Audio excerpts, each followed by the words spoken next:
Well, Daniel Banyai may no longer be wanted in connection with the Slate Ridge gun range, but he is still in custody tonight.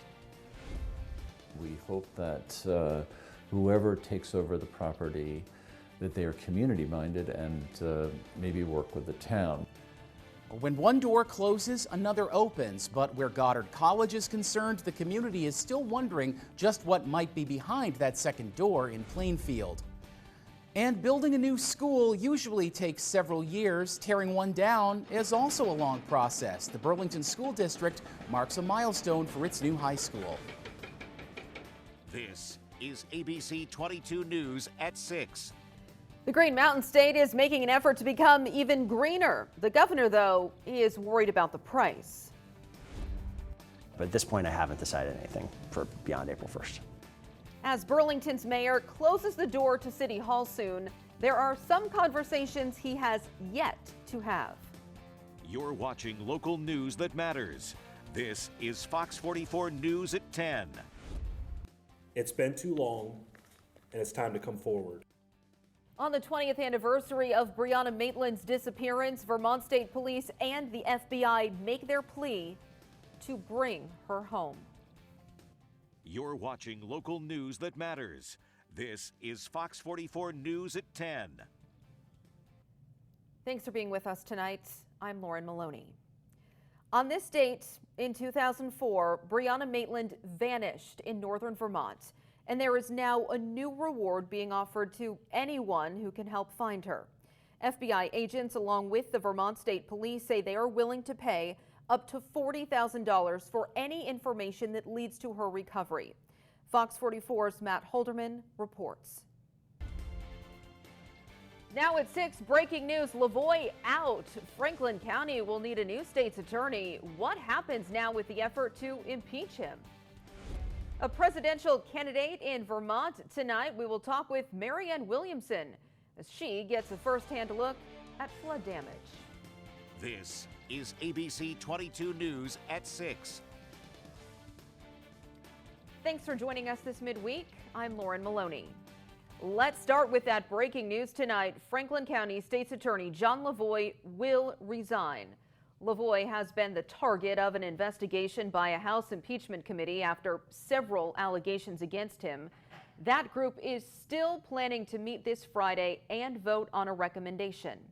Vermont News First was first to report the news of Lavoie's resignation, saying he will be off the job by September 1st. Lavoie had refused to resign since May when the Department of State's attorneys and sheriffs found he made offensive comments and inappropriately touched staffers. Governor Phil Scott is in charge of finding Lavoie's replacement, but in the meantime, an interim boss will take over. Committee Chair State Representative Martin Lalonde says the news involving Lavoie will not impact the impeachment inquiry into Franklin County Sheriff John Grismore. Grismore is charged with assault after being caught on camera kicking a handcuffed man already in custody 1 year ago. He was a captain at the time and was elected sheriff this past November.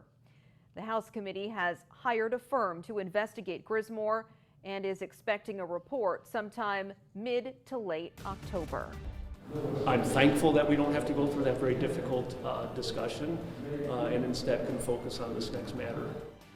Tonight, Sheriff John Grismore remains the only focus of an impeachment inquiry in the Vermont House. This is ABC 22 News at 6. Thanks for joining us tonight. I'm Lauren Maloney.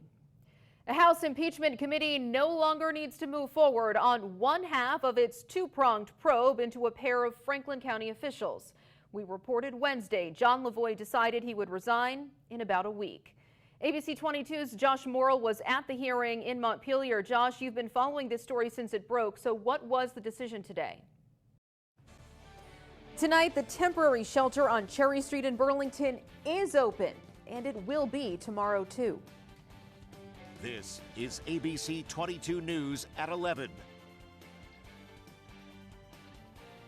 Thanks for joining us late on this Friday night. I'm Lauren Maloney alongside Haley Boulay. Haley, I do want to quickly mention that state-run temporary shelter in Burlington will stay open through tomorrow night. It appears on the state's dollar. We'll have more on that decision in a few minutes. But we know this major storm system is gaining ground on the region, so I know you have a lot to track out as we wait and see. Yeah, things are starting to ramp up in southern Vermont, and that will be the case in the next couple of hours here in northern Vermont. This storm is really going to pack a punch. The light snow transitions from light to very heavy very, very quickly. More details in just a few minutes. Lauren? Haley, let's recap the big developments of the last several hours. As of 8:30 tonight, Burlington's shelter is open. The mayor's office tells me it will be open tomorrow night too, saying this was a state decision. I do have an email into the governor's office about the status in Rutland, Berlin, and Brattleboro so far. That has gone unanswered. ABC 22's Matt Holderman spoke with DCF before this news broke. At that time, they were moving forward with initial plans to close. Working towards the state's goal of electrifying utilities, the Vermont House passed a modernized renewable energy standard. This comes just one day after Governor Phil Scott voiced concern about how this bill will impact your wallet. If passed, it would be the first major update to the renewable energy standard since its beginning in 2015. Supporters say it would put the Green Mountain State on track to achieve 100% renewable electricity across all state utilities by the year 2035. Vermont would be the second state to do so. Climate activists largely supported it. But the legislation comes with a high price point. Scott has long criticized the legislature for, in his words, raising costs for Vermonters. He argues the clean energy bill would increase taxes by about $100 million. Just yesterday, Scott called on the legislature to rethink the bill with affordability in mind. The governor wrote on X today, quote, "State government needs to live within its means, just like families and small businesses do. We don't need any more taxes. We need to make Vermont more affordable to attract new taxpayers," end quote. The bill is now off to the Senate. The Justice Department, along with 16 state attorneys general, are suing Apple, alleging the iPhone maker is responsible for monopolizing the smartphone market, accusing the company of harming consumers, developers, and rival companies. Two top prosecutors in our region signed on to the suit, which was filed today in New Jersey federal court. It claims that Apple uses its control over the popular iPhone to engage in conduct that cuts out competitors, suppresses innovation, and keeps prices high. Vermont AG Charity Clark joined the lawsuit and writes, quote, "Consumers and small businesses are harmed when their choices are restricted and costs artificially inflated by monopolistic companies manipulating the market." And New Hampshire AG John Formella also writes, quote, "Apple's exclusionary conduct makes it challenging for Granite Staters to do things like switch smartphones, and it ultimately imposes significant costs on businesses and New Hampshire consumers alike." Apple did respond to this lawsuit, calling it, quote, "wrong on the facts of the law." First Lady Jill Biden is making a stop close to home tomorrow. She will be in Norwich, Vermont for a campaign fundraising event. Dr. Biden will fly into the Lebanon Municipal Airport Tuesday afternoon. It doesn't appear she has any remarks planned. Now, the First Lady was in South Burlington last April, showcasing the work, you may remember, of Beta Technologies. After a string of, quote, targeted thefts, Burlington police have a message for Hyundai and Kia owners. Because of a software malfunction, certain years and models of these vehicles allow them to be stolen without the key inside. Most other cars have an anti-theft sensor inside the key fob. You may have heard about this. Police say they have seen suspects breaking windows in order to force their way in. So police are urging drivers not to leave valuables inside the car and try to park in a garage or well-lit area with security cameras. Well, the text of the spending bill that could prevent a government shutdown tomorrow came hot off the presses at 3 a.m., but lawmakers only have until midnight tomorrow to pass the bill and avoid a crisis. We're going to take a live look right now at the Capitol this hour. The lights are on.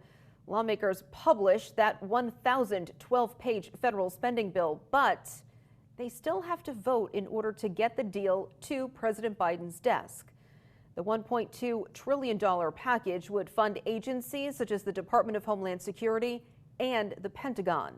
House lawmakers across the aisle praised the bill, but in the Senate, where just one senator can stall a bill for days, Democratic leader Chuck Schumer says bipartisan cooperation is greatly needed. Some Republican senators had this to say. We shouldn't be forced to rush to judgment on it. We're likely to be here this weekend. That will be determined, however, by how long it stays in the House. By the way, because of the time crunch, the House is bypassing a rule that any new bill must undergo a 72-hour review period. We will keep you updated on any major developments as we track this deal, and we'll certainly have more this time tomorrow night. Congress is struggling to pass a budget bill to prevent large portions of the federal government from shutting down at midnight. Let's take a live look inside the Capitol this hour, specifically the Senate chamber. As you can see, there are some senators there, a few mulling around, very few in their seats. In the commercial break, I did just see Senate President Pro Tem Patty Murray. Now, the House approved a bill late this morning. Now it's the Senate's turn. We don't know when a possible vote could happen. I don't need to tell you, it's 10:15 at night. Fox 44's Jesse Tenner reports. The Catamounts are leaving Brooklyn earlier than they had hoped. A loss to the 4-seed Duke Blue Devils tonight ended the season for UVM men's basketball in the round of 64 for the third year in a row. Ken Drake joins us live from outside the Barclays Center. Ken, actually, this team has a lot to be proud of, and they kept up on Duke. I watched it. From Barclays Center, Ken Drake with sports. Ken, thank you. Of course, plenty of people who would have been interested in cheering on the Cats couldn't make it to the Big Apple. 3 official watch parties took place in the Burlington area tonight. Fox 44's Mike Hoey went to one of them. He joins me now live in the studio. Hey, Mike. Well, Lauren, even leaving aside the unofficial gatherings, the UVM Alumni Association held 2 in South Burlington and a 3rd in Burlington's South End.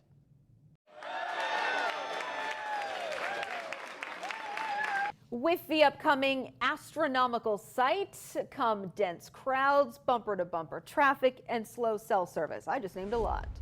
Well, we have tips from police on how you should prepare now ahead of April 8th.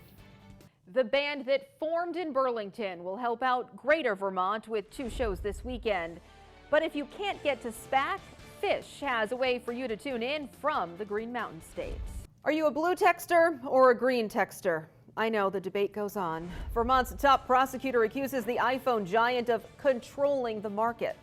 Burlington's mayor is still pushing for extended shelters statewide as Vermont is facing another critical deadline. The mayor addresses the homelessness crisis as more people face losing beds. The New York Attorney General's office could act next. This after the former president says he can't get a bond to pay up in his civil fraud case. The next few days here could prove crucial. And for the first time in several weeks, President Biden gets on the phone with Israel's top leader. Details on their conversation next.